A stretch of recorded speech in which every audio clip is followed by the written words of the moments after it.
Hello നമസ്കാരം. നമ്മളിപ്പോൾ വന്നേക്കണ തമിഴ്നാട്ടിലാണ്.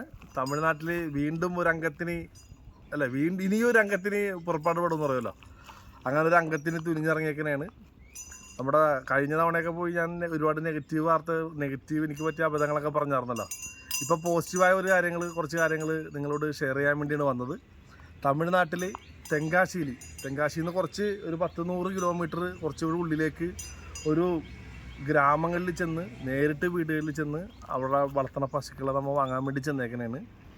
അപ്പോൾ അങ്ങനെ ഇവിടെ ചെന്ന് ഒരു വലിയൊരു പശുവിനെ അവർ 85 രൂപ പറഞ്ഞങ്ങനെ നിൽക്കുന്ന ഒരു പശുവാണ്. കണ്ടിട്ട് അത്യാവശ്യം കൊള്ളാം. പശുവാണ് നമ്മുടെ അവിടുത്തെ പോലെ നമ്മുടെ അടുത്ത് ഒരു 2 പശുവിൻ്റെ അത്ര ഉണ്ട് ആൾ. സംഭവം കൊള്ളാം. നമ്മൾ വാങ്ങണില്ല, ഒന്ന് വെറുതെ ആ പശുവിനെ ഒന്ന് പരിചയപ്പെടുത്താം. അപ്പം നിങ്ങൾക്കറിയാവുന്നത് അത്രയും വില ഉണ്ട അല്ലെങ്കിൽ അതിൽ കൂടുതലാണെന്നൊക്കെ ആർക്കെങ്കിലും അറിയാമെന്നുണ്ടെങ്കിൽ പറഞ്ഞു തന്നെ. ഇപ്പോൾ നമ്മളോട് വന്നിട്ട് ഒരു 85 രൂപ പറഞ്ഞു. പശു ഒരു പാല് കറന്ന് കാണിച്ചു. ഒരു 10-16 ലിറ്റർ പാല് രാവിലെ ഇപ്പോൾ കറന്നിട്ട് കണ്ടു. സംഭവം കൊള്ളാം.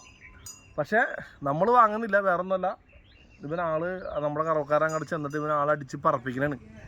ഞാൻ പറഞ്ഞ പുലി ഇത് ഇവനാണ്, വേറെ ഒന്നുമല്ല. ഇവനെ നമ്മൾ വാങ്ങാത്ത എന്താണെന്ന് വെച്ചിട്ടുണ്ടെങ്കിൽ ഇവൻ ചെന്നിട്ട് ഇവൻ്റെ അകിടയിൽ അങ്ങ് കയറി നമ്മുടെ കറവക്കാരൻ അറുമുഖം ചേട്ടൻ പിടിച്ചപ്പോൾ പുള്ളീനെ അങ്ങ് അടിച്ച് പറപ്പിച്ച്.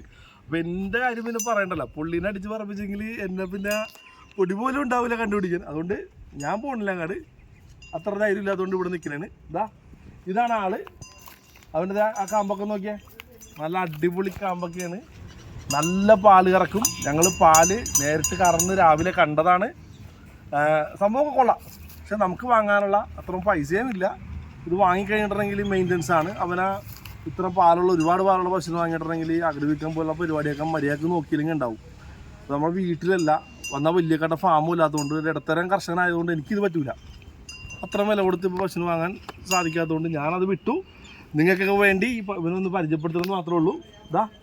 അവന് വേറൊരു പ്രത്യേകതയുണ്ട്.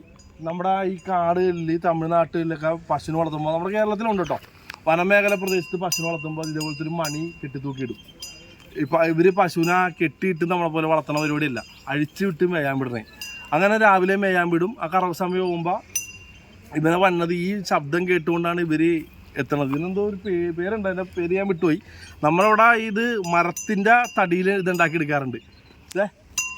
നമ്മളവിടെ എങ്ങനെയുണ്ട് നോക്കിയേ, കണ്ടാ.